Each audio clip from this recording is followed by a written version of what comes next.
حضور علیہ الصلوۃ والسلام کے حسن اخلاق۔ علامہ نور بخش توکلی علیہ الرحمہ سیرت رسول عربی میں اس واقعہ کو نقل کرتے ہیں۔ حضرت زید بن ثعلبہ یہودی عالم تھے۔ اپنے اسلام لانے کا قصہ یوں بیان کرتے ہیں کہ میں نے تورات میں نبی آخر زمان کی نبوت کی علامات پڑھی تھیں، وہ سب میں نے روئے محمد صلی اللہ علیہ وآلہ وسلم کو دیکھتے ہی پہچان لی۔ صرف 2 خصلتیں ایسی تھیں جن کا آزمانا باقی تھا، اور وہ یہ تھیں کہ آپ کا حلم آپ کے غضب پر سبقت لے جاتا ہے، اور دوسرے کی جہالت و تکلیف آپ علیہ الصلوۃ والسلام کی شفقت و رحمت کو زیادہ بڑھاتی ہے۔ ان 2 نشانیوں کی آزمائش کے لیے میں موقع کا منتظر تھا۔ ایک روز رسول اللہ صلی اللہ علیہ وآلہ وسلم اپنے حجرے سے نکلے۔ آپ علیہ السلام کے ساتھ حضرت سیدنا علی رضی اللہ تعالی عنہ تھے۔ ایک دیہاتی آپ علیہ السلام کی خدمت میں آیا اور یوں عرض کرنے لگا، فلاں قبیلے کے لوگ ایمان لائے ہیں۔ میں ان سے کہا کرتا تھا کہ اگر تم مسلمان ہو جاؤ تو تمہیں رزق بکثرت ملے گا۔ اب ان کے ہاں قحط سالی ہے۔ مجھے خدشہ ہے کہ تنگی کے سبب وہ اسلام سے برگزشتہ نہ ہو جائیں، لہٰذا آپ کچھ عطا فرمائیں۔ یہ سن کر سرور کونین صلی اللہ علیہ وآلہ وسلم نے حضرت علی کی طرف دیکھا۔ انہوں نے عرض کیا، کچھ بھی نہیں ہے۔ یہ منظر دیکھ کر میں آگے بڑھا اور آپ صلی اللہ علیہ وآلہ وسلم سے کھجوروں کی میعاد معین میعاد معلوم پر خرید کی، اور اس کی قیمت 80 مثقال سونا آپ کی خدمت میں پیش کر دیا۔ حضور علیہ الصلوۃ والسلام نے وہ 80 مثقال سونا اس دیہاتی کو دے دیا کہ اس قبیلے کے لوگوں میں اسے تقسیم کر دو۔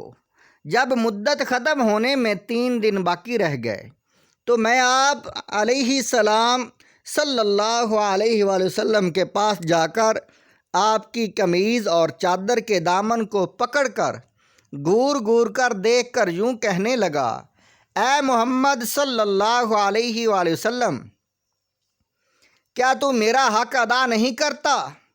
اے عبد المطلب کے خاندان والو، تم ہمیشہ دوسروں کا حق ادا کرنے میں ٹال مٹول کرتے ہو۔ حضرت عمر رضی اللہ تعالیٰ عنہ یہ سن کر جلال میں آ گئے، لیکن جب حضرت عمر رضی اللہ تعالیٰ عنہ نے چہرہ محبوب صلی اللہ علیہ وآلہ وسلم کو دیکھا تو محبوب علیہ السلام صلی اللہ علیہ وآلہ وسلم مسکرا رہے تھے۔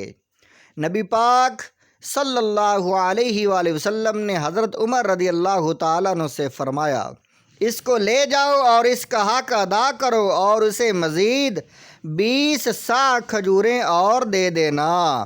حضرت عمر رضی اللہ تعالیٰ عنہ مجھے اپنے ساتھ لے گئے اور میرا حق ادا کر دیا، اور 20 صاع کھجوریں مجھے اور دے دیں۔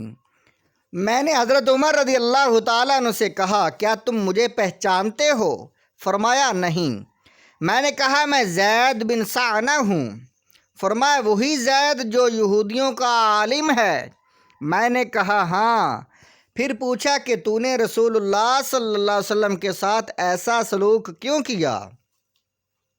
میں نے کہا، اے عمر، جس وقت میں نے چہرہ محمد صلی اللہ علیہ وآلہ وسلم کو دیکھا، وہ تمام علامات جو میں تورات میں پڑھا کرتا تھا موجود پائیں۔ ان میں سے صرف 2 علامتیں باقی تھیں جو میں نے اب آزما لیں۔ اے عمر، میں تجھ کو گواہ بناتا ہوں کہ میں اللہ کو اپنا پروردگار اور اسلام کو اپنا دین اور محمد صلی اللہ علیہ وآلہ وسلم کو پیغمبر ماننے پر راضی ہو گیا۔ اے عمر، میں بہت مالدار ہوں، میں تجھے گواہ بناتا ہوں کہ میں نے اپنا آدھا مال امت محمدیہ پر صدقہ کر دیا۔ پھر حضرت زید اور حضرت عمر دونوں بارگاہ رسالت میں حاضر ہوئے اور حضرت زید بن ثانہ پیارے محبوب کے قدموں میں گر کر کہنے لگے، میں گواہی دیتا ہوں کہ اللہ کے سوا کوئی عبادت کے لائق نہیں اور محمد صلی اللہ علیہ وآلہ وسلم اس کے بندے اور رسول ہیں۔ اسلام لانے کے بعد حضرت زید بن ثانہ رضی اللہ تعالیٰ عنہ بہت سے غزوات میں سرکار صلی اللہ علیہ وآلہ وسلم کے ہمراہ رہے اور غزوہ تبوک میں دشمن کی طرف بڑھتے ہوئے شہید ہوئے۔ اللہ تعالیٰ تمام صحابہ کرام کے درجات بلند فرمائے۔